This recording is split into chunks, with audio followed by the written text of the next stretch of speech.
ആഭാലവൃദ്ധം ജനങ്ങൾക്കും ഗുരുക്കന്മാർക്കും എൻ്റെ എളിയ നമസ്കാരം. നമ്മളിപ്പോൾ പറയാൻ പോകുന്നത് യയാതിയുടെ ബാക്കി കഥകളാണ്. അതായത് ദേവയാനി യയാതിയെ വിവാഹം കഴിച്ച ശേഷമാണ്. ഈ യയാതി ആരാണ്? പുരൂരവസിൻ്റെ മൂത്തപുത്രൻ ആയുസിൻ്റെ മകൻ നകുഷൻ, പെരുമ്പാമ്പായി കൂവത്തിൽ കിടക്കുന്ന നകുഷൻ്റെ പുത്രനാണ് യയാതി. ഇദ്ദേഹം വളരെ ശ്രേഷ്ഠനാണ്. ഇത് ഞാൻ പറഞ്ഞു കഴിഞ്ഞു, ഒരിക്കൽ കൂടി ഓർമ്മിപ്പിക്കാമെന്ന് മാത്രം. വിവാഹം കഴിഞ്ഞ് അങ്ങനെ പോയ സമയത്ത് ഈ യയാതിക്ക് ശർമ്മിഷ്ഠയിൽ കുറച്ച് മോഹമുണ്ടായിരുന്നു പറഞ്ഞാൽ അയാളുടെ കുറ്റമല്ല. ശർമ്മിഷ്ഠ വളരെ സുന്ദരിയാണ്. ഇവർ രണ്ടുപേരും സുന്ദരിമാരാണ്. പക്ഷേ ഒരേ സ്ഥലത്ത് താമസിക്കുന്നുണ്ട്. അങ്ങനെ ഒരു സംഭവം വന്നു. അങ്ങനെ ദേവയാനി അറിയാതെ ശർമ്മിഷ്ഠയായിട്ട് ഇദ്ദേഹത്തിനൊരു ബന്ധമുണ്ടായിരുന്നു. ഇത് ദേവയാനി അറിയില്ല. ഇതിങ്ങനെ തുടർന്നുപോയി. അങ്ങനെ ദേവയാനിക്ക് 2 പുത്രന്മാരുണ്ടായി. യദു, മൂത്ത ആൾക്ക് പേര് യദു. അദ്ദേഹമാണ് യദുവംശം, ഭഗവാന്റെ കൃഷ്ണൻ്റെ വംശമാണ് യദുവംശം സ്ഥാപിച്ചു. രണ്ടാമത്തെ ആൾ തുർവാസാവ്. തുർവാസാവ്. ഞാൻ അടിച്ചടിച്ച് പറയുന്നത് എൻ്റെ പല്ലില് ഇല്ലാത്തതുകൊണ്ട് ചിലപ്പോൾ അക്ഷരപ്പേശ് വരും, അത് വരാൻ പാടില്ല പറഞ്ഞിട്ട്. തുർവാസാവല്ല തുർവാസാവ് എന്ന 2 പുത്രന്മാർ ദേവയാനിക്കുണ്ടായി. ശർമ്മിഷ്ഠയ്ക്ക് 3 പുത്രന്മാരുണ്ടായി. 1 ദ്രുഹു, 2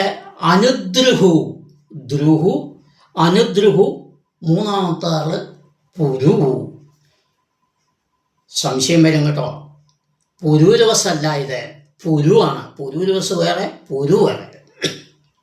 ഇങ്ങനെ ഉണ്ടായി. കുറേ കാലം കഴിഞ്ഞ സമയത്താണ് ദേവയാനിക്ക് ഈ സംഭവം അറിയുന്നത്. ഇങ്ങനെ യയാതി നമ്മളെ ചതിച്ചു എന്ന് പറഞ്ഞ് വളരെ ദുഃഖിതയായി. ഒരുപാട് അങ്ങോട്ടും ഇങ്ങോട്ടും ലേളയായി. ഒടുവിൽ അച്ഛൻ്റെ അടുത്താണല്ലോ എല്ലാത്തിനും പോവുക. അച്ഛൻ്റെ അടുത്ത് പോയി പറഞ്ഞു. ഉടനെ ശുക്രാചാര്യർ വന്നു. അദ്ദേഹത്തിന് ഭയങ്കര ദേഷ്യം വന്നു. അദ്ദേഹം പറഞ്ഞു, നീ എന്നെ ചതിച്ചു. ഞാൻ എന്നോട് പറഞ്ഞിരുന്നു എൻ്റെ മകളാണ് എനിക്ക് ഏറ്റവും വലുത്, അതുകൊണ്ട് നീ ഇങ്ങനെ ചെയ്തു. അതുകൊണ്ട്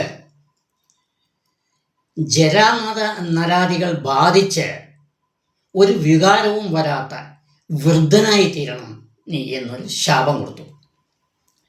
ഇദ്ദേഹത്തിന് യയാതിക്ക് കൊടുത്തു. അപ്പോൾ യയാതി കൈകൊണ്ട് കൂപ്പിയിട്ട് പറഞ്ഞു, ആചാര്യരെ, താങ്കൾ ലോകം മുഴുവൻ എല്ലാം അറിയുന്ന ഒരു വ്യക്തിയാണ്. ഇങ്ങനെ എന്നെ ശപിക്കുന്നത് തെറ്റാണ്. ഇത് എൻ്റെ കുറ്റമല്ല.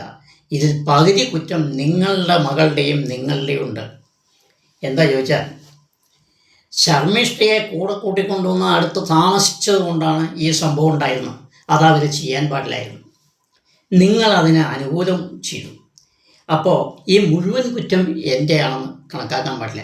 രണ്ടാമത്, ഞാൻ വളരെ ചെറുപ്പക്കാരനായ ആളാണ്.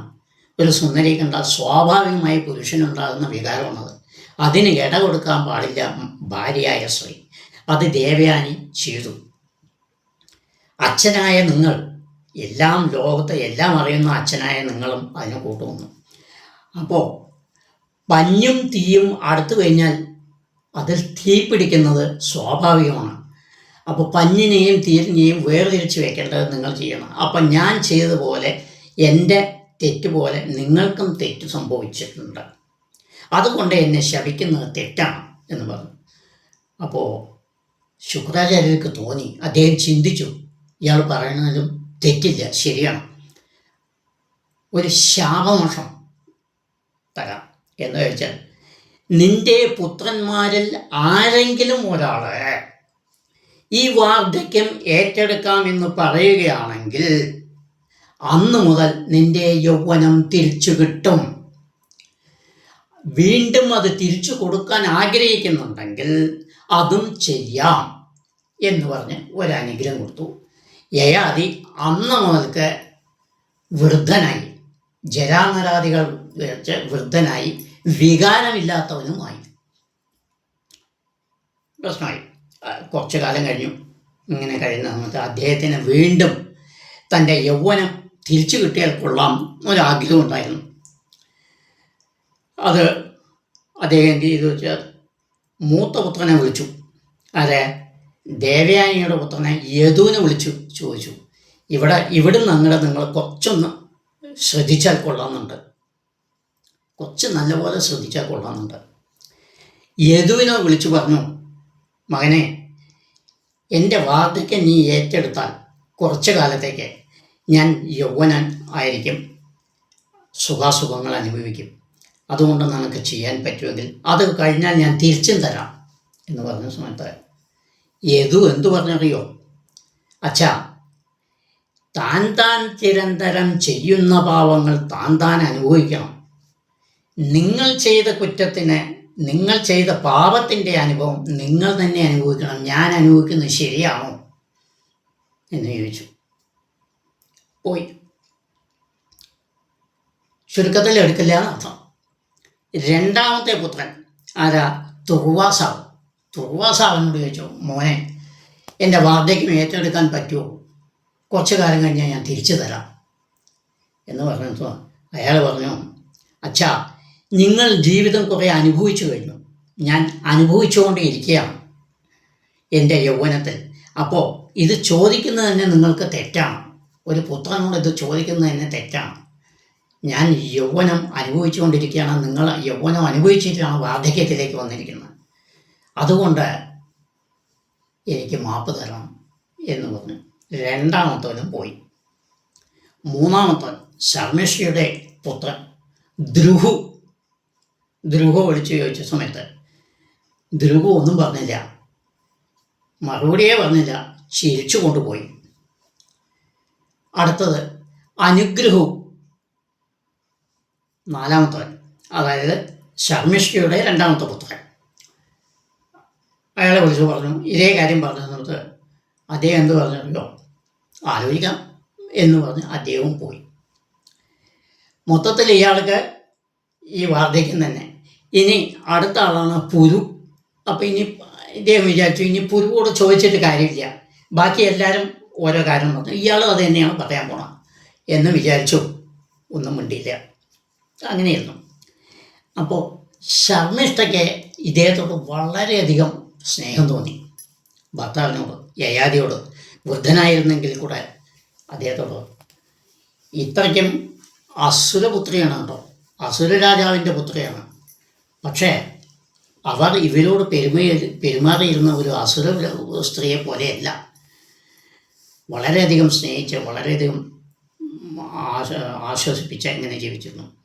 ഒരു ദിവസം അവരിങ്ങനെ ഇരിക്കുന്ന കണ്ട സമയത്ത് തന്നെ മകൻ പുരു ചോദിച്ചു, അമ്മയ്ക്ക് എന്തോ വിഷമമുണ്ട്, അതെന്താണ് പറഞ്ഞാൽ കൊള്ളാം എന്ന് പറഞ്ഞ സമയത്ത് അമ്മ പറഞ്ഞു, മോനെ, അച്ഛൻ ഇങ്ങനെ ആഗ്രഹിക്കുന്നുണ്ട്, നിൻ്റെ എല്ലാ ജ്യേഷ്ഠന്മാരും ഇങ്ങനെ ഓരോ കാരണങ്ങൾ പറഞ്ഞ് മാറി, അപ്പോൾ അച്ഛൻ ഇങ്ങനെ ആഗ്രഹിക്കുന്നുണ്ട്, അച്ഛൻ്റെ ദുഃഖം കണ്ട് എനിക്ക് സഹിക്കാൻ വയ്യ എന്ന് പറഞ്ഞ സമയത്ത് പുരു ഉടനെ പറഞ്ഞ വാക്കെന്താ അറിയോ? ഞാനതാ പറഞ്ഞ് ഇതൊന്ന് ശ്രദ്ധിക്കണം എന്ന് പറയാൻ കാരണം. പുരു പറഞ്ഞു, ഇതാണ് വലിയ കാര്യം, മാതാപിതാക്കൾക്ക് എന്താഗ്രഹമോ അത് സാധിച്ചു കൊടുക്കുന്നവനാണ് പുത്രൻ. അതുകൊണ്ട് ഞാൻ തയ്യാറാണ്, എന്ത് ദുഃഖവും അച്ഛനും അമ്മയ്ക്കും വേണ്ടി സഹിക്കാൻ ഞാൻ വളരെ സന്തുഷ്ടനാണ്, ഞാനത് ഏറ്റെടുത്തോളാം എന്ന് പറഞ്ഞു. മൂത്താളെന്ത് പറഞ്ഞു? നീ ചെയ്ത പാപത്തിൻ്റെ ഫലം നീ തന്നെ അനുഭവിക്കണം എന്ന് പറഞ്ഞ പുത്രനാണ് മൂത്തവൻ. ബാക്കി മൂന്ന് പേരും ഓരോ കാരണങ്ങൾ പറഞ്ഞു. പക്ഷേ ഈ അഞ്ചാമത്തെ പുത്രൻ പറഞ്ഞ വാക്ക് കേൾക്കണം.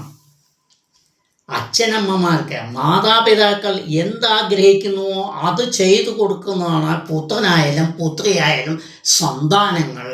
അതുകൊണ്ട് എനിക്ക് സന്തോഷമാണ്, വാർദ്ധക്യമല്ല, ഇനി എന്തായാലും ഞാൻ സ്വീകരിക്കാൻ സന്തോഷമാണ് എന്ന് പറഞ്ഞ് ഇദ്ദേഹം യയാതിയോട് പോയി പറഞ്ഞു. യയാതിക്ക് വളരെ സന്തോഷമായി. അങ്ങനെ യയാതി തൻ്റെ വാർദ്ധക്യം ഇദ്ദേഹത്തിന് കൊടുത്തു. അങ്ങനെ കുറേ കാലം കഴിഞ്ഞു ഇങ്ങനെ ജീവിച്ച ശേഷം അപ്പോൾ ഈ ദേവയാനി ആകെ വിഷമത്തിലായി, കുട്ടികളെ നോക്കാതായി, തൻ്റെ വാർദ്ധക്യം അവർക്കും ബാധിച്ചു. താൻ ചെയ്ത തെറ്റ്, ഇതിനു മുമ്പ് ശാപം കഴിഞ്ഞ ഉടനെ അദ്ദേഹം ശുക്രാചാര്യൻ മകളെ ഉപദേശിച്ചു പറഞ്ഞു, മകളെ, നിന്നെ ഞാൻ കൂടുതൽ സ്നേഹിച്ചു പോയി, അത് വലിയൊരു തെറ്റായി. ഒരു സ്ത്രീക്കും ഇത്രയധികം നെഞ്ഞൂക്ക് പാടില്ല, ഒരു സ്ത്രീക്കും പാടില്ല. അതുകൊണ്ട് നീ വലിയൊരു തെറ്റാണ് ചെയ്തത്.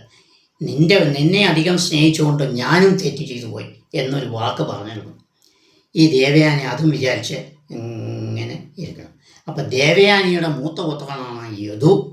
ആ യദുവാണ് യദുകുലവാസം സൃഷ്ടിച്ചത്. ഇനി പരീക്ഷത്തിൻ്റെ വംശസ്ഥാപകനാണ് ഈ യയാതി, അല്ലെങ്കിൽ പുരൂരവസ്, അല്ലെങ്കിൽ ആയുസ്, അല്ലെങ്കിൽ നകുഷൻ. നകുഷൻ ആരാ? ഞാനിപ്പോൾ മുമ്പത്തിൽ പറഞ്ഞ സമയത്ത് പറഞ്ഞു കിണറ്റിൽ വീണു. അയാളുടെ പേര് പറഞ്ഞില്ല. ചിലവർക്ക് സംശയം ഉണ്ടാവും, അതാ പറയണത്. നകുഷൻ കിണറ്റിൽ വീണ് പെരുമ്പാമ്പായി കിടക്കുകയായിരുന്നു. അഗസ്ത്യമുനിയുടെ ശാപം കൊണ്ടാണ്. അത് അതിനു മുമ്പ് കഴിഞ്ഞ ആഴ്ച ഞാൻ പറഞ്ഞിട്ടുണ്ട്, അതൊരിക്കൽ കൂടെ പറഞ്ഞ അഗസ്ത്യമുനിയുടെ ശാപം കൊണ്ടാണ്. നകുഷൻ്റെ പുത്രനാണ് ഈ യയാതി. ഇനി നമുക്ക് ബാക്കി നാളെ പറയാം. എല്ലാവരും നമസ്കാരം. സബ്സ്ക്രൈബ് ചെയ്യുക, ഷെയർ ചെയ്യുക, ലോക നന്മയ്ക്ക് വേണ്ടി ചെയ്യുക. ഇതാണ് എനിക്ക് പറയാനുള്ളത്. ലോകാ സമസ്താ സുഖിനോ ഭവന്തു. ലോകാ സമസ്താ സുഖിനോ ഭവന്തു. ലോകാ സമസ്താ സുഖിനോ ഭവന്തു. ധർമ്മോ രക്ഷതി രക്ഷിതക. ധർമ്മോ രക്ഷതി രക്ഷിതക. ധർമ്മോ രക്ഷതി രക്ഷിതക. നമസ്കാരം.